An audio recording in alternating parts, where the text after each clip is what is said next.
Assalamualaikum warahmatullahi wabarakatuh. Saya Febi Indah Rizky, NPM 211070120015, Prodi Kesehatan Masyarakat Universitas Baitur Rahmah. Alhamdulillahillazi hadana lihaza wa ma kunna linahtadiya laula an hadanallah.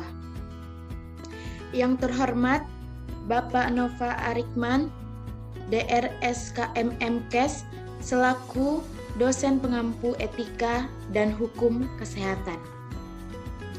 Baiklah, di sini saya akan membahas konsep etika.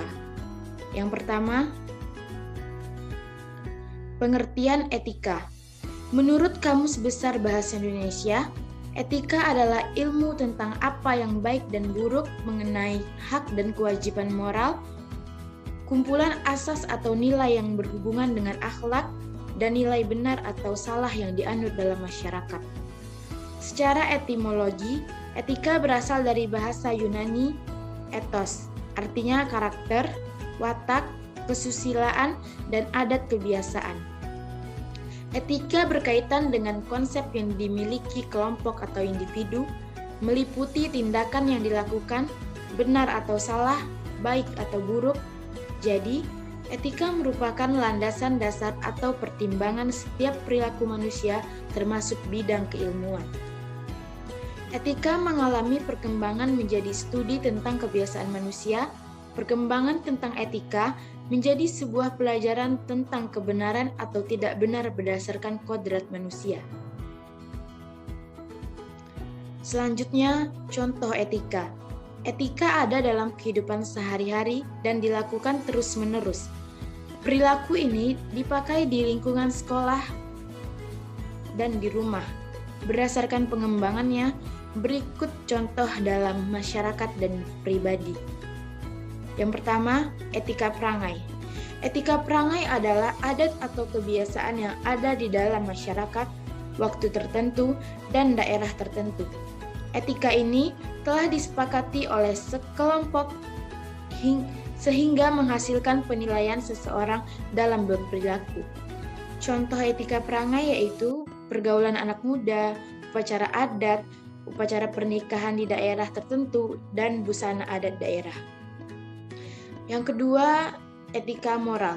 Menjelaskan tentang baik buruknya perilaku berdasarkan kodrat manusia. Jika etika ini dilanggar, maka menimbulkan kejahatan dan dampak buruk. Kebiasaan ini berkaitan dengan moral manusia. Contoh etika moral yang berkata jujur.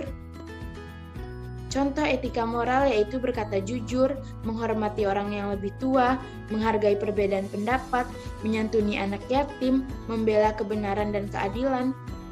Yang ketiga, etika pribadi. Etika pribadi ini berasal dari diri seseorang menjadi lebih baik. Misalnya, seorang pebisnis yang sukses dan kaya raya. Dia bisa menjadi seorang yang sukses karena tidak lupa dirinya sebagai hamba Tuhan, sehingga berusaha maksimal untuk memberikan yang terbaik. Yang keempat, etika sosial.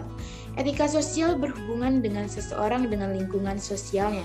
Contoh seseorang pejabat yang dipercaya untuk mengelola keuangan milik negara, tetapi dia melakukan korupsi sampai tidak dapat tanggung jawab pada pemerintah. Etika ini merusak nilai sosial yang ada dalam masyarakat. Selanjutnya, etika filosofis dan teologis. Yang pertama, etika filosofis. Etika filosofis merupakan suatu etika yang berasal dari aktivitas berpikir yang dilakukan oleh manusia, atau bisa juga dikatakan bahwa etika merupakan bagian dari ilmu filsafat. Etika filsafat memiliki sifat-sifat diantaranya. Yang pertama, empiris. Ialah etika yang membahas mengenai sesuatu yang ada atau konkret. Contohnya, filsafat hukum yang mempelajari mengenai hukum. Yang kedua, non-empiris. Ialah etika dari cabang filsafat yang berusaha melampaui hal konkret dengan seolah-olah menjadikan sama sesuatu yang ada di balik semua gejala konkret. Selanjutnya, etika teologis. Etika teologis merupakan etika yang erat kaitannya dengan agama dan berisikan tentang unsur etika umum dan dapat dimengerti ketika memahami etika secara umum. Contoh etika teologis dalam agama Kristen ialah ketika yang bersumber dari preposisi tentang Allah atau yang ilahi. Selanjutnya kita masuk ke cabang-cabang ilmu etika. Yang pertama, metaetika. Metaetika berhubungan dengan sifat penilaian moral.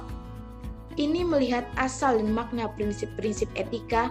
Dalam metaetika, tindakan atau peristiwa yang dibahas dipelajari berdasarkan hal itu sendiri dan dampak yang dibuatnya. Sebagai contoh, seorang anak menendang bola hingga kaca jendela pecah. Secara metaetis, baik buruknya tindakan tersebut harus dilihat menurut sudut pandang yang netral. Yang kedua, etika normatif. Etika normatif berkaitan dengan isi penilaian moral dan kriteria apa yang benar atau salah. Etika normatif berdasarkan diri pada sifat hakiki kesusilaan bahwa di dalam perilaku serta tanggapan-tanggapan kesusilaannya. Manusia menjadikan norma-norma kesusilaan sebagai panutannya. Contoh dari etika normatif adalah etika yang bersifat individual seperti kejujuran, disiplin, dan tanggung jawab. Etika terapan melihat topik kontroversial seperti perang, hak-hak hewan, dan hukuman mati. Etika terapan merupakan disiplin filsafat yang berusaha menerapkan teori-teori etika dalam situasi kehidupan sehari-hari. Etika terapan merupakan cabang etika yang terdiri dari analisis dan masalah moral yang spesifik dan konvensional. Berbagai pertanyaan yang dapat diajukan dalam bidang etika terapan, misalnya, apakah melakukan aborsi amoral? Apakah euthanasia amoral? Apakah binatang juga memiliki hak? Selanjutnya, ruang lingkup ilmu etika. Ruang lingkup ilmu etika yaitu yang pertama, manusia sebagai makhluk sosial yang setiap hari bergaul dan berusaha menyenangkan hati selamanya. Yang kedua, pergaulan yang bertujuan menyenangkan diri sendiri tidaklah baik. Pergaulan yang baik dan serasi saling membantu dan saling menggembirakan satu dengan yang lain. Yang ketiga, jika kita berhasil menyenangkan hati orang lain, maka kita akan ditolong oleh orang lain. Yang keempat, beberapa hal penting. Yang pertama, jangan mencela pembicaraan orang lain dan perlu menjadikan pendengar yang baik bagi orang lain. Biasakanlah senyum dan apabila bertanya, ajukanlah pertanyaan-pertanyaan yang mengenai hal-hal yang dibicarakan dan diusahakan untuk tidak membicarakan diri terlalu banyak. Yang kedua, bicarakanlah hal-hal yang menyenangkan hati orang lain dengan membicarakan hal-hal yang menimbulkan kesenangan dalam hati orang lain. Kita lebih berhasil memenangkan dan membina persahabatan, perlu mengetahui hal-hal yang menyenangkan dan menggairahkan hati seseorang.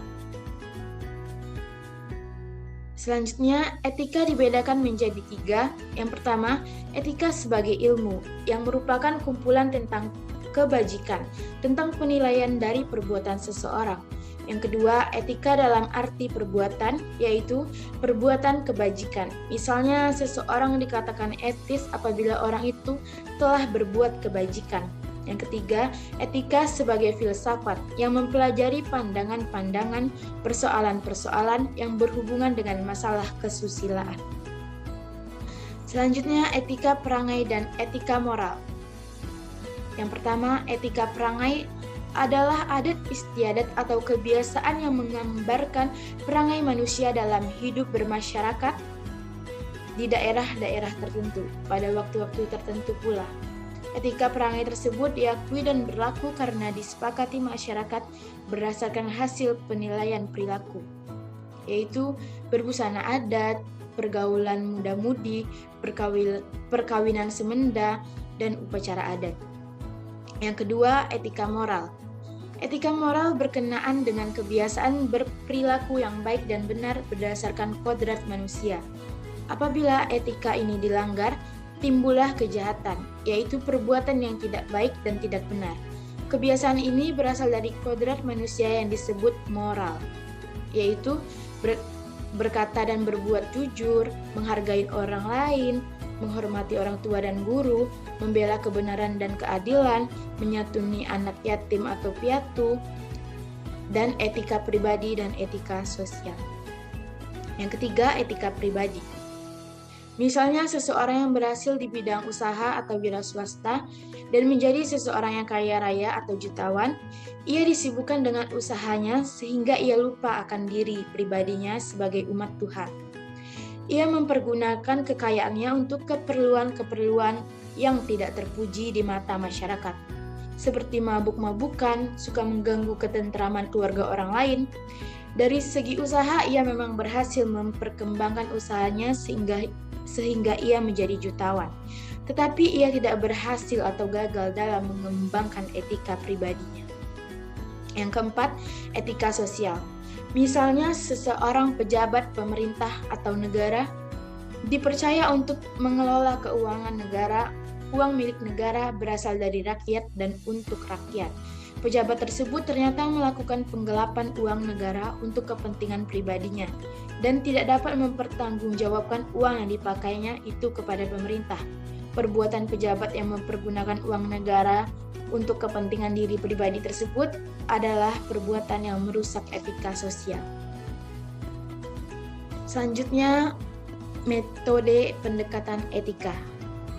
Yang pertama, metode etika. Metode yang dipergunakan dalam etika adalah metode pendekatan kritis. Etika pada hakikatnya mengamati realitas sifat, sikap, tingkah laku, dan perbuatan manusia secara kritis.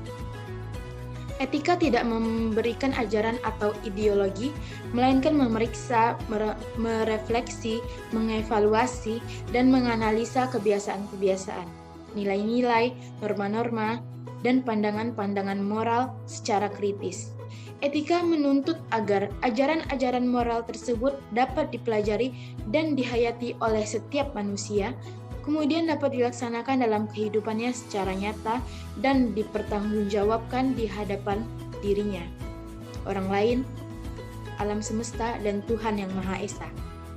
Selain itu, etika dengan metode pendekatan kritisnya berusaha untuk menjernihkan persoalan-persoalan moral secara benar dan proporsional.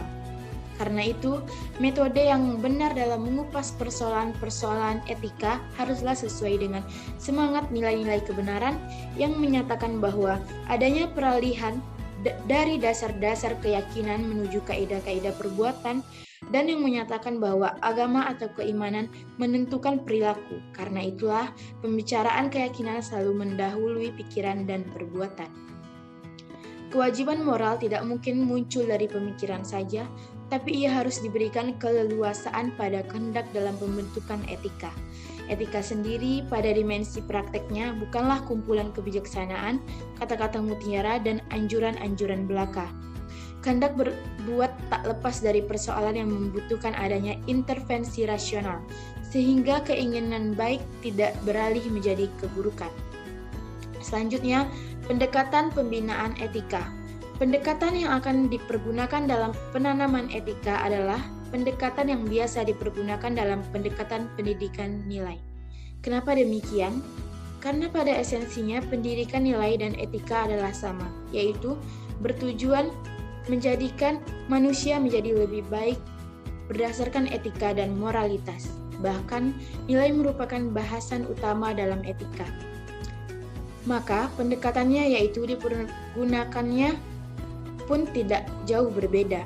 Adapun pendekatan-pendekatan tersebut seperti disebutkan oleh Superka, ada 5 pendekatan, yaitu pendekatan penanaman nilai, pendekatan perkembangan moral kognitif, pendekatan analisis nilai, pendekatan klarifikasi nilai, dan pendekatan pembelajaran berbuat.